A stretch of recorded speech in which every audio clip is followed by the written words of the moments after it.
Olá, amigos, namastê. O vídeo que assistiremos a seguir é o desabafo de uma mãe desesperada por seu filho que se vendeu para o tráfico. É triste, é lamentável. Não é uma vítima da sociedade, como ela mesma afirma. Ela diz, ele teve tudo. Talvez não tenha tido o carinho, porque ela não tinha tempo, ela trabalhava muito, pelo que ela relata aqui no vídeo, e ele não teve carinho, mas isto em verdade nada mais é que uma desculpa, porque não é porque uma pessoa não teve carinho, ou mesmo que ela não tenha dinheiro, mesmo que ela não tivesse dinheiro, mesmo que ela não tivesse condições materiais, ir para a vida do crime não se justifica, sob hipótese alguma. E é lamentável quando vemos professores de yoga e praticantes do yoga invertendo os valores do próprio yoga. A Batalha de Kurukshetra, a guerra entre Pandavas e Kauravas, por que ocorreu?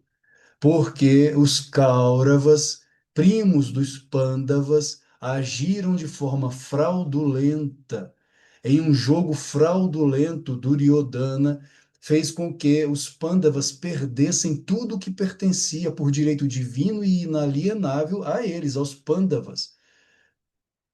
E mais, os Pandavas ainda foram enviados para exílio. E quando retornaram do exílio, por culpa desse jogo fraudulento promovido pelos Kauravas, os Kauravas Duryodhana não quiseram devolver nem um centímetro de terra do reino que pertencia aos Pandavas. Krishna tentou o diálogo, mas não foi suficiente. Nem mesmo o Senhor Krishna conseguiu convencer os Kauravas do erro criminoso que estavam cometendo. Restou a eles a guerra, uma guerra fratricida. Arjuna fraquejou com seu arco Gandiva, deixando seu arco escorregar, porque do outro lado, o exército inimigo antagônico aos Pandavas, os Kauravas, eram seus primos, amigos e até o professor de arco e flecha Drona. Krishna o que fez? Exortou Arjuna à guerra. Você é um kshatriya, você é um guerreiro e não pode desistir da batalha, porque senão a sua fama de guerreiro cairá por terra e todos o verão como um covarde. O seu dharma é lutar como um guerreiro. Sempre que ocorre batalhas, guerras entre a polícia e criminosos, vemos a esquerda a favor dos criminosos. Aqueles que estão com armas em punho não merecem flores, não merecem flores. Aqueles que estão com armas em punho, como ocorreu na Batalha de Kurukshetra, que não são dobrados pela palavra do amor, porque Krishna tentou e ele foi um avatar do amor divino. Ele tentou o diálogo. Se não há diálogo, o que nos resta é a batalha. Infelizmente, ninguém está defendendo aqui a violência, mas isso faz parte. E Krishna deixa claro: ninguém mata, ninguém morre, somos imortais. O corpo é apenas a vestimenta da alma. E mais, aquele que se liberta do corpo quando é morto por um soldado, ele parou de gerar mau karma para ele mesmo e para a sociedade. O yoga possui duas faces, dois lados, o masculino e o feminino. Apenas o lado feminino do yoga tem prevalecido no Brasil e talvez em toda a América. Olvidamos o lado masculino do yoga. Quando vemos as imagens de Shiva, de Krishna lutando, e acredito que muitos praticantes de yoga fecham os olhos para não ver a masculinidade, a testosterona desses seres sagrados, divinos, celibatários, inclusive, eram celibatários. Krishna foi um celibatário. Shiva é apenas uma força cósmica, não é uma pessoa. É uma força cósmica. Existe toda a mitologia no Shiva Mahapurana, mas ali é mitologia. Paramahansa Yogananda nos ensinou que as Sagradas Escrituras têm dois lados também, o esotérico com S e o esotérico com X, ou seja, os fatos metafóricos, psicológicos e os históricos. Esotérico com S, esotérico com X. E precisamos saber diferenciar quando algo é histórico e quando algo dentro do texto sagrado é metafórico. Se não tivermos essa capacidade de hermenêutica, de interpretação, incorremos em erros graves de interpretação das Sagradas Escrituras, como ocorre ainda hoje no cristianismo, quando cristãos interpretam Gênesis e Apocalipse como se fossem fatos históricos, quando em verdade são metafóricos, são textos esotéricos com S. Até mesmo em teologia, eu fiz teologia, aprendemos isso, que Gênesis e Apocalipse são livros esotéricos com S, portanto não podem ser interpretados ao pé da letra, não podem ser interpretados como fatos proféticos, no sentido de tempo secular. Eles podem ser interpretados como fatos proféticos no sentido individual, mas isso é outra história. Eu quero que possamos ouvir sem melindre, sem mimimi, ao vídeo desta mãe, o desespero, o desabafo dela, falando ao seu filho que foi preso por ter sim, por ter se metido com o tráfico, por se tornar um traficante. Vamos ouvir o que ela tem a dizer sem melindre, apenas com a compaixão. Neste caso, essa mãe, sim, merece o nosso amor, a nossa compaixão. Vítima de sociedade, você é vítima das suas escolhas. Nenhuma mãe merece um negócio desse, não, gente. Nenhuma mãe merece isso. Eu acabei de falar pra ele. Nenhuma mãe merece isso. Pra ele aproveitar a oportunidade que ele tá tendo na vida. Eu não sei lidar com isso, Arthur. Eu nunca entrei numa penitenciária na minha vida. Eu nunca me envolvi com vagabundo. Você não é vítima de sociedade, você é vítima das suas escolhas. Você não é vítima de sociedade, você tem pai, você tem mãe, uma família decente. Você tem sim, você tem sim, você tem sim. Você tem uma mãe de trabalho, igual uma safada, você tá tudo. E você precisa... Eu acho que eu errei assim por excesso de amor. Eu acho que por eu trabalhar muito, eu acho que... Desculpa interromper, mas isso que ela falou está nas falas de Paramahansa Yogananda. Ele diz, Yogananda, pai do yoga no Ocidente, que o amor excessivo, e aqui entra o lado feminino do yoga, a compaixão excessiva, o amor excessivo, leva à indulgência. E palavras de Yogananda, que as mães às vezes estragam os filhos quando o amor é excessivo. É necessário a disciplina do pai. É necessária a sabedoria, a disciplina do pai. Eu não estou falando que todas as famílias são perfeitas, que todas as famílias são equilibradas. Não estou falando isso. Eu estou falando do ideal, do que deveria ser o ideal. A mãe representa o amor e a compaixão, o pai representa a força, o equilíbrio, a proteção, a perspicácia, a sabedoria. Quando temos esses dois elementos, o amor e a sabedoria, a compaixão e a força equilibrada para a proteção, então temos uma família perfeita, o que evidentemente não é uma realidade em todos os lares. Contudo, mesmo que isso não seja uma realidade em todos os lares, nada justifica a vida de crime. Você não paga o mal com o mal, você paga o mal com o bem. Se a sociedade não é justa com você, seja você justo com a sociedade. Ou seja, não pague o mal com o mal.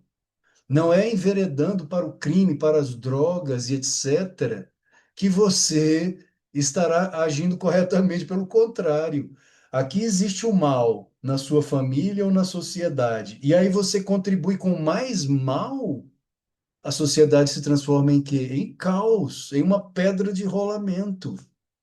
Então nós pagamos o mal, não é com o mal, é com o bem. Se a sociedade não é justa com você, você seja uma pessoa trabalhadora. Aqueles que moram nas favelas, a grande maioria não é de pessoas criminosas. São trabalhadores. São pessoas que, mesmo na pobreza, mesmo não tendo nada, falam para si mesmas: sou honesto, sou trabalhador, eu não preciso enveredar para o crime, eu vou trabalhar. Eu vou ser justo com a sociedade, mesmo que ela não seja justa comigo. Esse é o verdadeiro ensinamento do yoga. E também do Cristo Jesus, de Krishna, de Buda. Esse é o verdadeiro ensinamento. Jesus, o que Jesus ensinou, se te batem numa face, a sociedade te bate numa face, oferece a outra, ou seja, haja corretamente com a sociedade e não promovendo mais mal, porque senão, como Mahatma Gandhi afirmou, olho por olho e a humanidade acabará cega. Olho por olho e a humanidade acabará cega, mal por mal, destruição, caos, caos. Então a mãe às vezes estraga o filho. Quando existe amor demais, existe também indulgência para com as coisas erradas. Esse é o lado feminino do yoga. O lado masculino é o da justiça, é o da força contra a ilusão, contra o mal. Por isso Krishna levou os Pandavas à batalha. Vocês não vão ficar aí sentados, permitindo que os Kauravas continuem errando e gerando mau karma até para eles mesmos. Não, vocês são kshatriyas, vocês são guerreiros, então vocês vão para a luta, não movidos por sentimentos de ódio ou vingança, mas no dever da defesa do Dharma, que é a lei, a religiosidade e o próprio Senhor. Sentiu falta disso. Mas o meu desespero, quando eu entrei na delegacia, foi uma decepção gigantesca, porque o Arthur não é vítima da sociedade. O Arthur tem pai, o Arthur tem mãe. Eu nunca me envolvi com traficante, eu nunca usei drogas. Todas as escolhas são dele. Eu tentei por várias vezes salvar ele para evitar que isso acontecesse. Hoje ele está vivo, né, pela oportunidade de se regenerar, de ser uma pessoa melhor, né? O meu coração está exprimido, eu estou muito decepcionada, mas ele não é vítima da sociedade, nunca faltou nada para ele. Tudo o que aconteceu com ele foram escolhas, foram escolhas. Ele foi um filho que eu desejei, um filho amado, mas com 16 anos ele decidiu que ele queria viver a vida dele. Eu fiz boletim de ocorrência aqui mesmo nessa delegacia, quando ele se viu, porque ele era menor de idade. Busquei ele, trouxe para casa, mas quando ele ficou de maior, as escolhas dele já não estavam mais nas minhas mãos. E o que eu quero dizer é o seguinte: o que eu tô passando por hoje eu não desejo pra ninguém, mas se você desconfia que seu filho está envolvido em qualquer coisa, eu não sabia porque ele não morava mais comigo. Não passem a mão na cabeça, não passem a mão na cabeça, não achem, não normalizem isso, porque é humilhante demais, é dolorido pra qualquer mãe. Meu filho algemado do jeito que eu vi. Pessoal, só deixar uma coisa bem clara. A dona Joelma, né? Dona Joelma e as amigas dela, né, moradoras aqui da região, me conhecem da rede social, me reconheceram aqui e pediram para gravar esse vídeo. Então esse recado vai para você, marginal, que comete crime. Olha o que você faz com a sua mãe. Tá bom? Dona Joelma, olha só, a senhora já demonstrou como excelente mãe. Vamos torcer que ele paga pelo que ele fez e que ele se regenere e volte a ser uma pessoa do bem.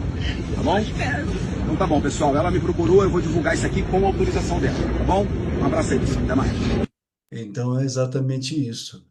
O que lemos no Bhagavad Gita é o maior de todos os ensinamentos da história da humanidade. Quando Krishna exorta Arjuna à guerra, à batalha, sem ódio no coração, sem espírito de vingança, que foi o que Krishna ensinou, ele trouxe à humanidade o maior de todos os ensinamentos. O yoga completo, queridos, não é somente a amorosidade, a compaixão que acolhe, não. O yoga tem a outra face, ele tem o outro lado, que é o da disciplina, que é o da legítima defesa. Quando estive na Índia, em 2016, o primeiro carro que entrei, que era do nosso guia, Havia uma estátua pequena, em todos os carros na Índia, existe uma pequena estátua no painel de algum santo ou de algum deva. E a imagem que estava no painel era de Kali, a feroz,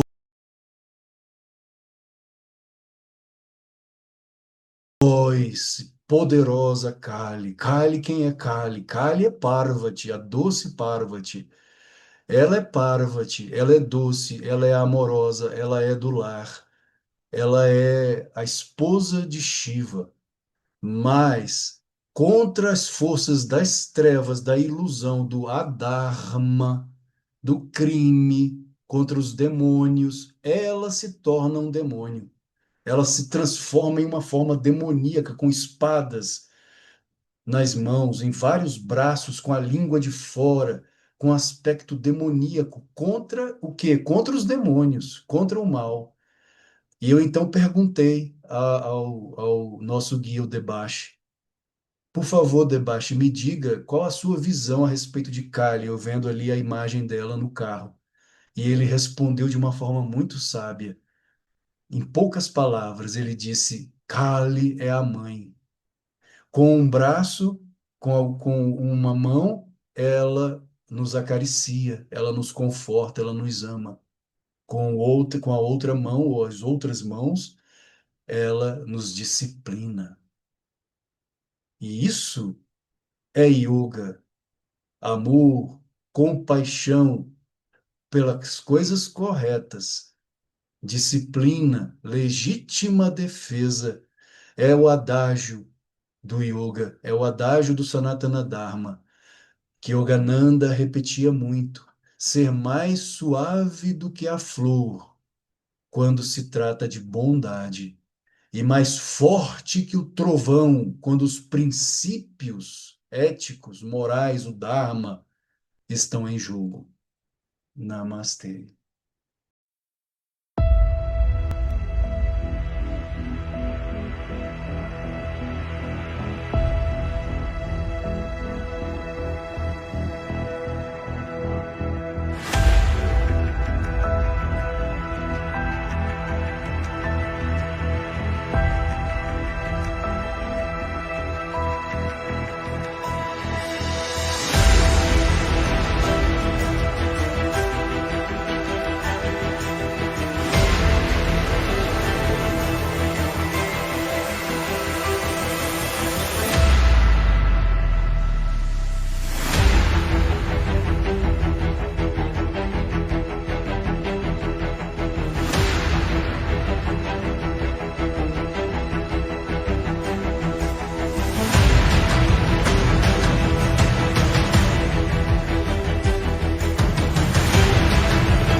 Jai Shri Ram.